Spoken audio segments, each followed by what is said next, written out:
Hello दोस्तों, नमस्ते। हर हर महादेव। रउआ लोग के बीच में एगो भोले जी के भजन लेके आयल बानी। अच्छा लागी तो लाइक कमेंट करल जा, मेरे चैनल के सब्सक्राइब करल जा।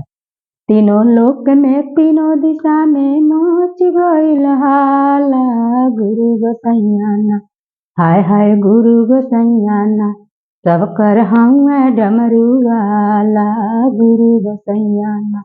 सब कर हउआ डमरू वाला, गुरु गोसैया। पैरों में शोभेला सोने के खड़ाउआ, पैरों में शोभेला सोने के खड़ाउआ। हाथवा में शोभेला डमरू त्रिशूलवा, गुरु गोसैया। हाय हाय गुरु गोसैया, सब कर हउआ डमरू वाला, गुरु गोसैया। सब कर हउआ डमरू वाला, गुरु गोसैया। कमरे में शोभेला मिर्गा के छाला, कमरे में शोभेला मिर्गा के छाला।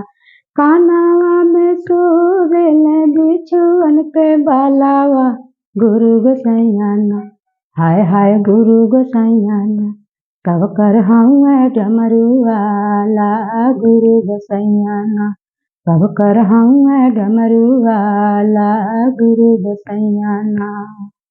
लीला रप शोभेला दोए जी के चान हो, लीला रप शोभेला चंद्रमा के चान हो। जटवा से बोएली गंगा जी के धारावा, गुरु गोसैया।